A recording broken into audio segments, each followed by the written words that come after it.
ओम नमो भगवते वासुदेवाय। कृष्णं नारायणं वंदे कृष्णं वंदे व्रजप्रियं कृष्णं द्वैपायनं वंदे कृष्णं वंदे प्रीतासुतम्। राधे राधे रसिक जनों, सभी को नमस्कार। हम चर्चा कर रहे थे श्रीमद् भागवत के महात्म्य की। देखिए, समस्त 18 पुराण अपने आप में कहीं न कहीं अंतर संबंधित है। हर एक में एक दूजे की कुछ न कुछ चर्चा है, एक दूजे का महत्व बतलाते हैं। सबसे खास बात तो यही है कि भिन्न कुछ नहीं है, सभी उस ईश्वर को समर्पित हैं, उन्हीं का गुणगान करते हैं। तो अंतर संबंधित तो होना एक स्वाभाविक सी बात है। तो इसी प्रकार हम श्रीमद् भागवत महापुराण पढ़ रहे हैं, अध्ययन कर रहे हैं, श्रवण कर रहे हैं, संकीर्तन कर रहे हैं, वाचन कर रहे हैं। तो इसके महात्म्य की चर्चा जो पद्म पुराण में है उसकी चर्चा करेंगे। कभी कभी बीच बीच में स्कंद पुराण में भी इसकी चर्चा है, तो उसको भी हमने महात्म्य के रूप में लेंगे। तो आज हम पद्म पुराण में के उत्तरखंड में श्रीमद् भागवत महात्म्य का कुछ महात्म्य बतलाया गया है, उसी के आधार पर प्रथम अध्याय के रूप में देवर्षि नारद की भक्ति से भेंट के चर्चा करेंगे। अथ प्रथमो अध्याय। तो इसमें चर्चा है कि देखो, सच्चिदानंद स्वरूप श्री भगवान श्री कृष्ण को हम नमस्कार करते हैं, जो जगत की उत्पत्ति, स्थिति और विनाश के हेतु तथा आध्यात्मिक, आदि दैविक और आदि भौतिक तीनों प्रकार के तापों का नाश करने वाले हैं।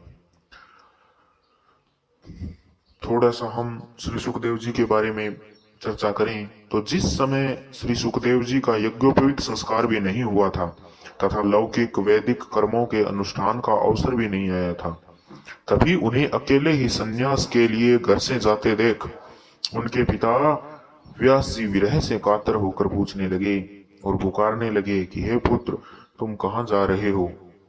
उस समय वृक्षों ने तन्मय होने के कारण श्री सुखदेव जी की ओर से उत्तर दिया कि ऐसे सर्वभूत हृदय स्वरूप श्री सुखदेव मुनि को मैं नमस्कार करता हूँ।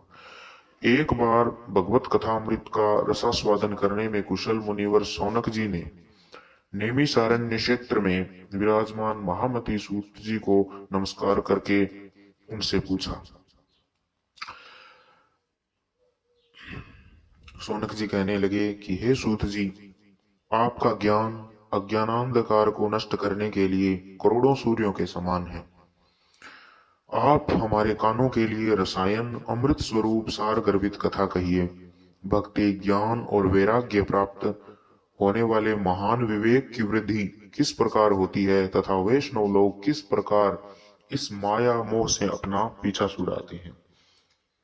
इस घोर कलयुग में जीव प्रायः आसुरी स्वभाव के हो गए हैं। विविध क्लेशों से आक्रांत इन जीवों को शुद्ध, यानी कि शुद्ध मतलब देवी शक्ति से संपन्न, तो इन जीवों को शुद्ध बनाने का सर्वश्रेष्ठ उपाय क्या है।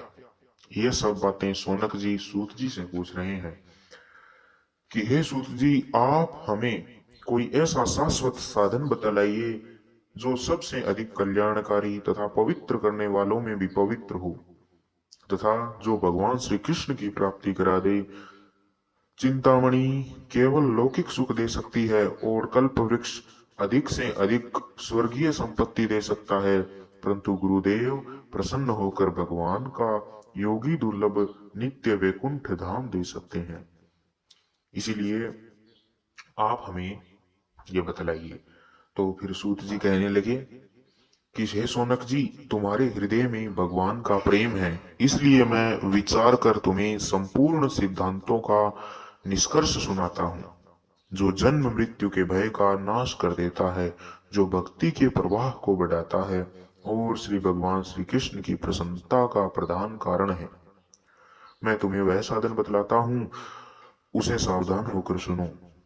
श्री सुखदेव जी ने कलयुग में जीवों के काल रूपी सर्प के मुख का ग्रास होने का त्रास का आत्यंतिक नाश करने के लिए श्रीमद् भागवत शास्त्र का प्रवचन किया है।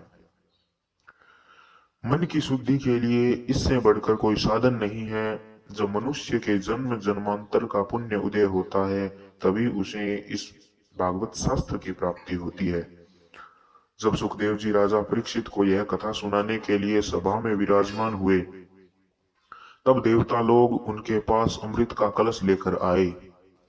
देवता अपना काम बनाने में बड़े कुशल होते हैं। ये तो उदाहरण आपने देखे ही होंगे, टीवी में बहुत सारे सीरियल चलते हैं तो उनमें इंद्रदेव असुरों के प्रति और असुर इंद्रदेव के प्रति कुछ ना कुछ उधेड़बुन में लगे ही रहते हैं। तो इसीलिए कहा गया है कि देवता अपना काम बनाने में बड़े ही कुशल होते हैं। अतः वैसे देवता हम इंसानों के आदर्श हैं। अतः यहां भी सबने सुखदेव मुनि को नमस्कार करके कहा, आप यह अमृत लेकर बदले में हमें कथा अमृत का दान दीजिए। इस प्रकार परस्पर विनिमय यानी कि अदला बदली हो जाने पर राजा परीक्षित अमृत का पान करें और हम सब श्रीमद् भागवत रूपी अमृत का पान करेंगे। ये सौदा लेकर आए भी आप यह अमृत कलश रख लो और हमें श्रीमद् भागवत रूपी अमृत का पान कराओ। तो इस संसार में कहाँ कांच और कहाँ महामूल्य मणि तथा कहाँ सुधा और कहाँ कथा। तो श्री सुखदेव जी ने सोच विचार कर उस समय देवताओं की हंसी उड़ा दी। उन्हें भक्ति शून्य यानी कथा का अनाधिकारी समझकर कथा अमृत का दान नहीं किया। इस प्रकार यह श्रीमद् भागवत की कथा देवताओं को भी दुर्लभ है। पूर्व काल में श्रीमद् भागवत के श्रवण से ही राजा परीक्षित की मुक्ति देखकर ब्रह्मा जी को बड़ा ही आश्चर्य हुआ था। उन्होंने सत्यलोक में तराजू बांधकर सब साधनों को तोला। अन्य सभी साधन तोल में हल्के पड़ गए। अपने महत्व के कारण भागवत ही सबसे भारी रहा। तो ये है मित्रों श्रीमद् भागवत का महात्म्य। ऐसी है ये श्रेष्ठ कथा, ऐसी है ये पावन कथा जो हमें प्रभु के प्रति समर्पित होने का भाव हमारे हृदय में उत्पन्न करती है। तो आगे चले। यह देखकर सभी ऋषियों को बड़ा विस्मय हुआ। उन्होंने कलयुग में इस भगवद रूप भागवत शास्त्र को ही पढ़ने सुनने तत्काल मोक्ष देने वाला निश्चय किया। सप्ताह विधि से श्रवण करने पर यह निश्चय ही भक्ति प्रदान करता है। पूर्व काल में इसे दयापरायण सनकादि देवर्षि ने नारद को सुनाया था। यद्यपि देवर्षि ने पहले ब्रह्मा जी के मुख से इसका श्रवण कर लिया था, तथापि सप्ताह श्रवण की विधि तो उन्हें सनकादि ने ही बतलाई थी। सनकादि ऋषि कौन थे? तो सनक, सनंदन, संत कुमार और सनातन स्वयं विधाता ने उन्हें उत्पन्न किया था सृष्टि सर्जन के समय। तो वो सनकादि। सौनक जी ने पूछा कि सांसारिक प्रपंच से मुक्त एवं विचरणशील नारद जी का सनकादि के साथ संयोग कहाँ हुआ और विधि विधान के श्रवण में उनकी प्रीति कैसे हुई? तब सूत जी बतलाने लगे कि अब मैं तुम्हें वह भक्तिपूर्ण कथानक सुनाता हूँ जो श्री सुखदेव जी ने मुझे अपना अनन्य शिष्य जानकर एकांत में सुनाया था। एक दिन विशालपुरी में वे चारों निर्मल ऋषि सत्संग के लिए आए। वहां उन्होंने नारद जी को देखा। सनकादि ऋषियों ने पूछा कि हे ब्राह्मण, आपका मुख उदास क्यों हो रहा है? आप चिंता आतुर क्यों हो रहे हैं? इतनी जल्दी जल्दी आप कहाँ जा रहे हैं और आपका आगमन कहाँ से हो रहा है? इस समय तो आप उस पुरुष के समान व्याकुल जान पड़ते हैं जिसका सारा धन लुट गया हो। आप जैसे आसक्ति रहित पुरुषों के लिए यह सब शोभा नहीं देता। इसका कारण बतलाइए हमें। तब नारद जी उन्हें बतलाने लगे कि मैं सर्वोत्तम लोक समझकर पृथ्वी में आया था। यहाँ पुष्कर, प्रयाग, काशी, गोदावरी यानी कि जो अब नासिक है, हरिद्वार, कुरुक्षेत्र, श्रीरंग और सेतुबंध आदि कई तीर्थों में मैं इधर उधर विचरता रहा, किंतु मुझे कहीं भी मन को संतोष देने वाली शांति नहीं मिली। इस समय अधर्म के सहायक कलयुग ने सारी पृथ्वी को पीड़ित कर रखा है। अब यहाँ सत्य, तप, सोच, सोच अर्थात बाहर भीतर की पवित्रता होती है। दया, दान आदि कुछ भी नहीं है। बेचारे जीव केवल अपना पेट पालने में लगे हुए हैं। वे असत्यभाषी हो गए हैं, आलसी, मंदबुद्धि, भाग्यहीन, उपद्रवग्रस्त हो गए हैं। जो साधु संत कहे जाते हैं वे पूरे पाखंडी हो गए हैं। देखने में तो वे विरक्त लगते हैं, किंतु स्त्री, धन आदि सभी का परिग्रह करते हैं। घरों में स्त्रियों का राज्य है, साले सलाहकार बने हुए हैं। लोभ से लोग कन्या विक्रय करते हैं और स्त्री पुरुषों में कलह मचा रहता है। महात्माओं को आश्रम, तीर्थ और नदियों पर यवनों का अधिकार हो गया है। यवन अर्थात जो विधर्मी होते हैं यवन कहलाते हैं। उन दुष्टों ने बहुत से देवालय भी नष्ट कर दिए हैं। इस समय यहाँ न कोई योगी है, न सिद्ध है, न ज्ञानी है, न सत्कर्म करने वाला। सारे साधन इस समय कलयुग रूप दावानल से जलकर भस्म हो गए हैं। इस कलयुग में सभी देशवासी बाजारों में अन्न बेचने लगे हैं तथा ब्राह्मण लोग पैसा लेकर वेद पढ़ाते हैं और स्त्रियां वेश्यावृत्ति से निर्वाह करने लगी है। इस तरह कलयुग के दोष को देखता और पृथ्वी पर विचरता हुआ मैं यमुना जी के तट पर पहुंचा। यहाँ श्री भगवान कृष्ण की अनेकों लीलाएं हो चुकी हैं। हे मुनिवरों, सुनिए, वहां मैंने एक बड़ा आश्चर्य देखा। वहां एक युवती स्त्री खिन्न मन से बैठी हुई थी। उसके पास दो वृद्ध पुरुष अचेत अवस्था में पड़े जोर जोर से सांस ले रहे थे। वह तरुणी उनकी सेवा करती हुई कभी उन्हें चेत कराने का प्रयत्न करती और कभी उनके आगे विलाप करने लगती। वह अपने शरीर के रक्षक परमात्मा को दसों दिशाओं में देख रही थी। उसके चारों ओर सैकड़ों स्त्रियां उसे पंखा जल रही थी अर्थात चंवर डुला रही थी और बार बार जाती जाती थी। दूर से यह सब चरित्र देखकर मैं कुतूहलवश उसके पास चला गया। मुझे देखकर वह युवती खड़ी हुई और बड़ी व्याकुलता से मुझे कहने लगी। वो युवती कहने लगी कि अजी महात्मा जी, क्षण भर ठहर जाइए और मेरी चिंता को भी नष्ट कर दीजिए। आपका दर्शन तो संसार के सभी पापों को सर्वथा नष्ट कर देने वाला है। आपके वचनों से मेरे दुख की भी बहुत कुछ शांति हो जाएगी, तो अतः आप ठहर जाइए। मनुष्य जब बड़ा भाग्यवान होता है तभी आपके दर्शन हुआ करते हैं। तो नारद जी युवती से कहने लगे और वो सब बतलाने लगे कि तब मैंने उस स्त्री से पूछा कि देवी तुम कौन हो? ये दोनों पुरुष तुम्हारे क्या होते हैं, क्या लगते हैं तुम्हारे? और तुम्हारे पास ये कमल नयनी देवियां जो खड़ी हैं ये सब कौन है? तुम हमें विस्तार से अपने दुख का कारण बतलाओ। तब वो युवती नारद जी से कहने लगी कि मेरा नाम भक्ति है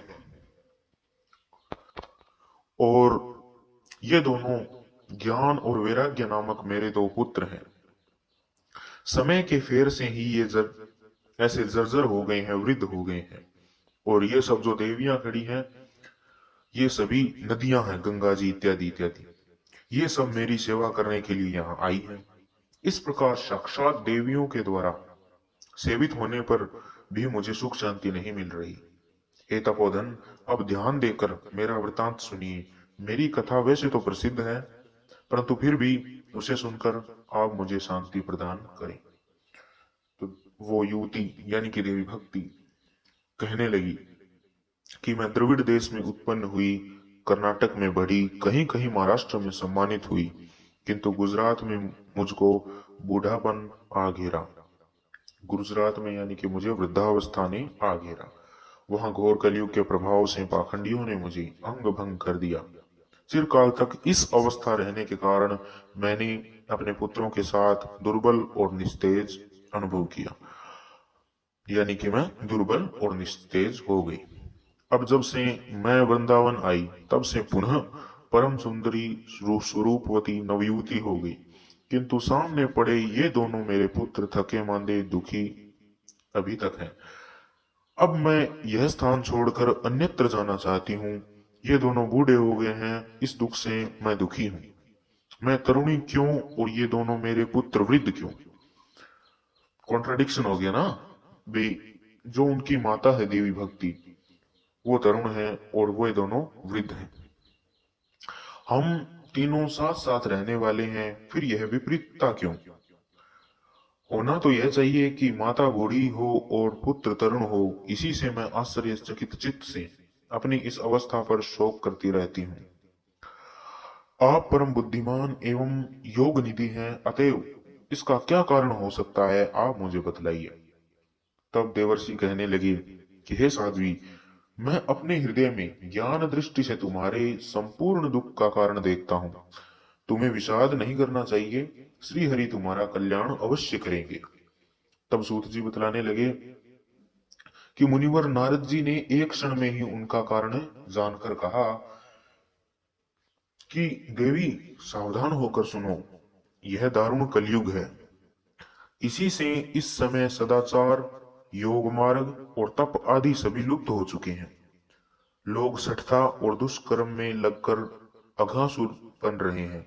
संसार में जहां देखो वहीं सत्पुरुष दुख से म्लान है और दुष्ट सुखी हो रहे हैं।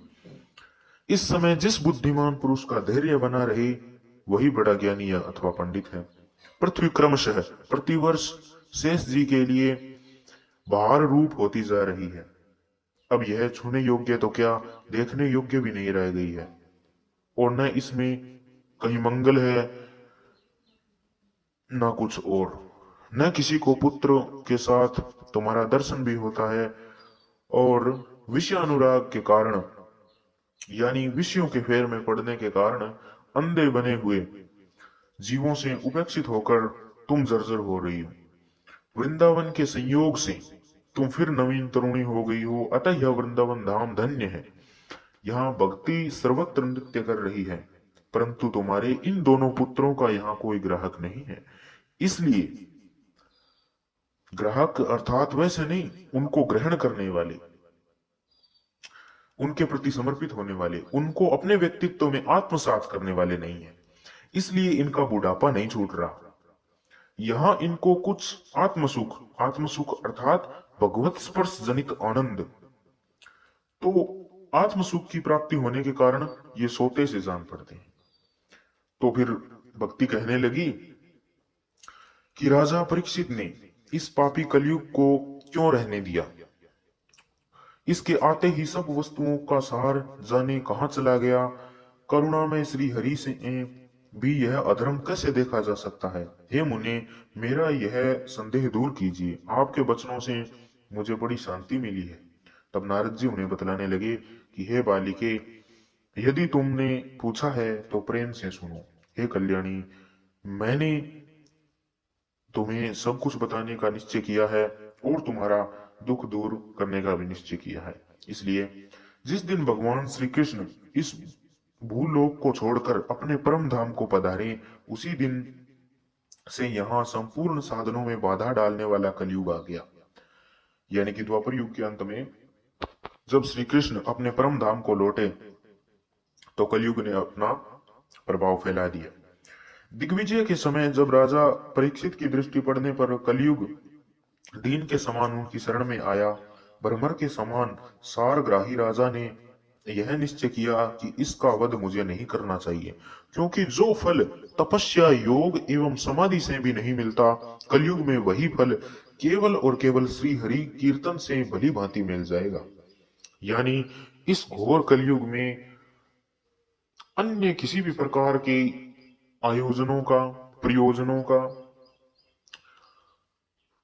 इतना महत्व नहीं है जितना कि श्री हरि कीर्तन से है। यानी कि यदि कोई उन्हें करने में समर्थ नहीं है तो केवल श्री हरि कीर्तन से भवसागर पार हो सकता है। इस प्रकार सारहीन होने पर भी उसे एक ही दृष्टि से सारयुक्त देखकर उन्होंने कलयुग में उत्पन्न होने वाले जीवों के सुख के लिए ही इसे रहने दिया। इस समय लोगों के कुकर्म में प्रवृत्त होने के कारण सभी वस्तुओं का सार निकल गया है और पृथ्वी के सारे पदार्थ बीजहीन भूसी के समान हो गए हैं। यानी जिस प्रकार फसल के निकल जाने के प्राप्त उन्हें प्राप्त करने यानी उसका हार्वेस्टिंग करने के बाद जो स्ट्रॉ बचता है, भूसा बचता है, स्टबल बचती है, उसी के समान यह संसार सारहीन हो गया है।